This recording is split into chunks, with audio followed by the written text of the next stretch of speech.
우리를 괴롭힐 암세포를 굶겨 죽이는 방법 시작합니다. 지금 이 순간에도 우리 몸속의 암세포는 당신의 이것을 기다리고 있습니다. 하지만 걱정하지 마세요.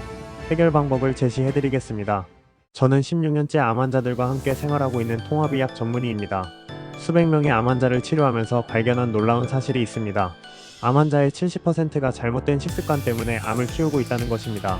오늘은 여러분께 3가지 핵심을 알려드리겠습니다. 첫째, 암세포가 미치도록 좋아하는 음식이 무엇인지.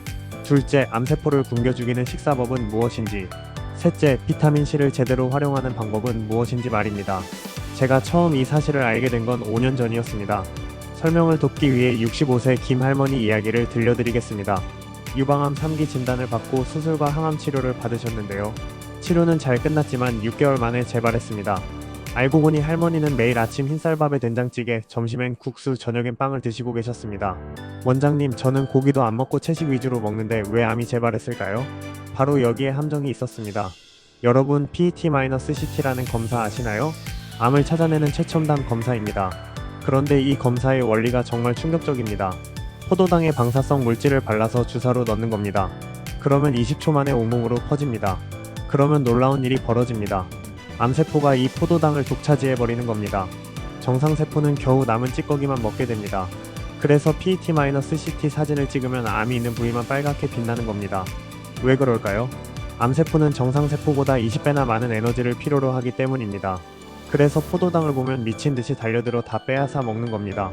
또 이해를 돕기 위한 충격적인 사례가 있는데 58세 남성 환자분 이야기입니다. 대장암 수술 후 항암 치료를 받으면서도 계속 탄수화물을 많이 드셨습니다. 원장님, 전 탄수화물 하나도 안 먹어요 라고 하시더군요. 그런데 자세히 물어보니 아침에 잡곡밥 한 공기, 점심에 칼국수, 저녁에 감자를 드시고 계셨습니다. 이분은 잡곡밥이나 감자는 탄수화물이 아니라고 생각하셨던 겁니다. 여기서 중요한 개념을 설명드려야 합니다. 바로 당지수라는 개념입니다. 당지수란 음식을 먹었을 때 혈당이 얼마나 빨리 올라가는지를 나타내는 수치입니다. 포도당을 100으로 봤을 때 흰쌀밥은 92, 식빵은 95, 감자는 85입니다. 반면 현미는 55, 통밀빵은 50, 고구마는 55입니다. 당지수가 높은 음식을 먹으면 순간적으로 혈당이 확 올라갑니다. 그러면 암세포가 다 가져가 버립니다. 더 무서운 건 그 다음입니다. 혈당이 급격히 올라가면 우리 뇌가 췌장에 명령을 내립니다. 빨리 인슐린 만들어. 그런데 인슐린과 함께 IGF-1이라는 성장 호르몬이 분비됩니다. 이 IGF-1이 바로 암세포를 키우는 비료 역할을 합니다. 그러니까 당지수 높은 음식을 먹으면 암세포에게 먹이도 주고 성장 호르몬도 주는 꼴이 되는 겁니다. 첫 번째로 알려드릴 중요한 사실입니다. 라론즈 호근이라는 희귀병을 아시나요? 안데스 산맥 지역에 사는 난쟁이 종족인데 전 세계에 30만 명 정도밖에 없습니다. 이들은 키가 작고 비만인데도 당뇨와 암이 전혀 없습니다. 영국의 한 의사가 20년 동안 이들과 함께 살면서 연구한 결과 놀라운 사실을 발견했습니다. 이들은 염색체 이상으로 IGF-1이라는 성장 호르몬이 없었던 겁니다. 바로 암세포를 키우는 그 호르몬 말입니다. 이것이 우리에게 시사하는 바가 큽니다. 성장 호르몬을 적게 분비시키면 암을 예방할 수 있다는 것입니다. 그러면 어떻게 해야 할까요? 좋은 탄수화물을 먹어야 합니다. 좋은 탄수화물이란 천천히 흡수되는 탄수화물입니다. 야채가 바로 그것입니다. 야채의 80%는 식이섬유입니다. 우리 몸은 식이섬유를 포도당으로 분해할 수 없습니다. 그래서 천천히 흡수되고 혈당이 서서히 올라갑니다. 이렇게 되면 정상세포와 암세포가 골고루 영양분을 나눠 갖게 됩니다. 암세포가 독차지할 수 없게 되는 거죠. 두 번째로 중요한 것은 먹는 순서입니다. 우리나라 사람들은 밥부터 먹고 나물을 먹습니다. 하지만 서양 사람들은 샐러드를 먼저 먹고 메인 요리를 먹습니다. 어느 쪽이 맞을까요? 서양식이 맞습니다. 야채를 먼저 먹으면 소화 시간이 오래 걸립니다. 그 다음에 현미밥이나 잡곡밥을 먹으면 도달 시간이 맞춰집니다. 당지수 10인 음식과 70인 음식을 함께 먹으면 40이 되는 게 아니라 20, 30으로 떨어집니다. 이것이 바로 암세포를 굶기는 비법입니다. 제가 치료한 환자 중에 이 방법으로 극적인 변화를 경험한 분이 있습니다. 충청도에서 오신 72세 할아버지였는데 폐암 4기 진단을 받으셨습니다. 의사들은 6개월 시한부를 선고했습니다. 그런데 이분이 철저하게 식단을 바꾸셨습니다. 매 끼니 야채를 먼저 드시고 현미밥을 조금씩 드셨습니다. 흰 것 3가지, 흰쌀, 흰 밀가루, 흰 설탕을 완전히 끊으셨습니다. 6개월 후 검사 결과 암 크기가 30% 줄었습니다. 지금도 건강하게 생존해 계십니다. 벌써 3년이 지났습니다. 세 번째로 말씀드릴 것은 단백질에 관한 오해입니다. 많은 암 환자분들이 체력을 위해 고기를 많이 먹어야 한다고 생각합니다. 이것은 완전히 잘못된 생각입니다. 세계보건기구 권장량을 아시나요? 체중 1kg당 0.5에서 1g입니다. 60kg 성인이라면 하루 30에서 60g이면 충분합니다. 닭가슴살 하나가 대략 30g입니다. 그런데 우리는 얼마나 먹고 있을까요? 아침에 계란, 점심에 고기, 저녁에 생선. 하루 150g 이상 먹는 분들이 대부분입니다. 문제는 과도한 단백질이 모두 흡수되지 않는다는 것입니다. 우리 몸은 단백질을 아미노산으로 분해해야 흡수할 수 있습니다. 하지만 너무 많이 먹으면 분해할 시간이 부족합니다. 분해되지 않은 단백질 덩어리들이 장에서 부패합니다. 그래서 고기를 많이 먹은 날 방귀 냄새가 지독한 겁니다. 더 큰 문제는 장누수 증후군입니다. 장 점막에 구멍이 생겨서 독소가 혈액으로 들어가는 현상입니다. 이렇게 되면 만성염증이 생기고 암이 자라기 좋은 환경이 됩니다. 네 번째로 비타민C에 대한 진실을 말씀드리겠습니다. 비타민C로 암을 치료하는 연구 자료를 확인했는데 요즘 너무 많은 오해가 있습니다. 비타민C 맞으면 암이 낫는다는 환상 말입니다. 비타민C는 만병통치약이 아닙니다. 용량에 따라 완전히 다른 작용을 합니다. 저용량에서는 항산화 작용을 하고 면역력을 높입니다. 하루 2000mg 정도가 적당합니다. 하지만 고용량으로 쓰면 정반대입니다.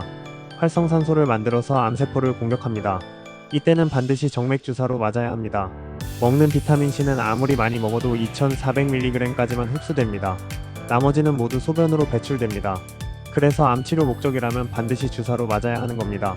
또 사례를 들어드리면 59세 여성 환자분 얘기를 해드리게요. 환자분은 난소암 3기로 수술과 항암을 모두 마쳤는데 재발했습니다. 더 이상 쓸 항암제가 없다는 판정을 받으셨죠. 그때부터 비타민C 고용량 주사를 시작했습니다. 일주일에 2번 50g씩 맞으셨습니다. 동시에 철저한 식이요법을 병행했습니다. 6개월 후 종양표지자 수치가 정상으로 돌아왔습니다. 1년 후 CT 검사에서 암이 보이지 않았습니다. 지금도 3개월마다 검사하며 건강하게 지내고 계십니다. 하지만 주의할 점이 있습니다. 비타민C만으로 암을 치료하려는 것은 위험합니다. 수술도 안하고 항암도 안하고 비타민C만 맞겠다? 이것은 자살행위입니다. 비타민C는 보조적인 치료법입니다. 정통의학과 함께 써야 효과가 있습니다. 항암제는 활성산소를 대량으로 만들어 암세포를 즉시 파괴합니다. 하지만 정상세포도 함께 공격하기 때문에 부작용이 심합니다. 비타민C는 활성산소를 적게 만들어 암세포를 서서히 약화시킵니다.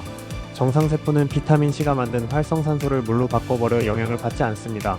그래서 매일 맞을 수 있고 부작용도 거의 없습니다. 현명한 선택은 무엇일까요? 항암 치료를 하면서 비타민C를 병행하는 것입니다. 항암제로 암세포를 공격하고 비타민C로 면역력을 높이고 부작용을 줄이는 겁니다. 5번째로 중요한 식이요법의 원칙을 말씀드리겠습니다. 암 환자가 절대 먹으면 안 되는 음식이 있습니다. 1순위 가공육입니다. 햄, 소시지, 베이컨은 1급 발암물질입니다. 세계보건기구가 공식 지정한 발암물질입니다. 2순위 붉은 고기입니다. 소고기, 돼지고기, 양고기는 2급 발암물질입니다. 일주일에 한 번 이상 먹지 마세요. 3순위 설탕입니다. 설탕은 당지수가 100입니다. 암세포가 가장 좋아하는 먹이입니다. 그렇다면 반대로 암세포를 말려 죽일 이것은 바로 1순위 신선한 야채입니다. 하루 한 접시 이상 드세요. 브로콜리, 양배추, 당근, 토마토가 특히 좋습니다. 2순위 통곡물입니다. 현미, 보리, 귀리, 퀴노아를 드세요. 당지수가 낮아 천천히 흡수됩니다. 3순위 콩류입니다. 두부, 콩나물, 된장은 좋은 단백질 공급원입니다. 식물성 단백질은 동물성과 달리 부작용이 없습니다. 여기서 잠깐 실제 사례를 하나 더 들려드리겠습니다. 전라도에서 오신 68세 할머니 이야기입니다. 위암 수술 후 항암 치료를 거부하셨습니다. 나는 약으로 치료받기 싫다고 하셨죠. 대신 철저한 식이요법을 선택하셨습니다. 매일 아침 야채즙을 드셨습니다. 당근, 사과, 양배추를 갈아서 한 컵씩, 점심과 저녁은 현미밥에 나물 반찬, 고기는 일주일에 한 번, 생선은 한 토막만, 간식은 견과류와 과일 조금. 이렇게 2년을 지내셨습니다. 최근 검사에서 암 재발 징후가 전혀 없었습니다. 의사들도 놀라워했습니다. 할머니가 항암 치료 안 받고도 이렇게 건강하시다니. 하지만 이것이 모든 사람에게 적용되는 건 아닙니다. 암의 종류, 병기, 나이, 체력에 따라 다릅니다. 반드시 전문의와 상담 후 결정해야 합니다. 6번째로 식이요법의 흔한 실수들을 짚어드리겠습니다. 첫째, 극단적인 채식입니다. 나는 고기를 전혀 안 먹어요. 이렇게 하시는 분들이 많습니다. 하지만 채식만 하면서 양을 늘리지 않으면 영양실조가 됩니다. 햄버거 하나면 되는 칼로리를 채소로 섭취하려면 10배는 먹어야 합니다. 둘째, 무염식입니다. 소금을 전혀 안 먹어요. 소금 없이는 살 수 없습니다. 적당한 소금은 반드시 필요합니다. 천일염이나 죽염을 하루 5g 정도는 드세요. 셋째, 단식입니다. 며칠씩 굶으면 암세포가 죽는다던데요. 단식하면 암세포보다 정상세포가 먼저 죽습니다. 특히 항암치료 중 단식은 절대 금물입니다. 넷째, 편식입니다. 브로콜리만 먹으면 암이 낫는다던데요? 한 가지 음식만으로는 영양 균형을 맞출 수 없습니다. 다양한 색깔의 야채를 골고루 드세요. 일곱 번째로 올바른 식이요법 실천법을 알려드리겠습니다. 아침 식사는 이렇게 하세요. 먼저 물 한 잔을 천천히 드십시오. 그 다음 야채 샐러드를 드세요. 마지막으로 현미죽이나 통밀빵을 조금 드세요. 점심 식사는 이렇게 하세요. 야채 반찬을 먼저 드세요. 현미밥은 반 공기만 드세요. 생선이나 두부로 단백질을 보충하세요. 저녁 식사는 이렇게 하세요. 오후 6시 이전에 드세요. 야채 위주로 가볍게 드세요. 잠자기 3시간 전에는 아무것도 드시지 마세요. 간식은 이렇게 하세요. 견과류를 하루 한 줌 드세요. 과일은 당도가 낮은 것으로 선택하세요. 요구르트는 무설탕 제품을 드세요. 제가 마지막으로 강조하고 싶은 것이 있습니다. 식이요법은 혼자 하면 안 됩니다.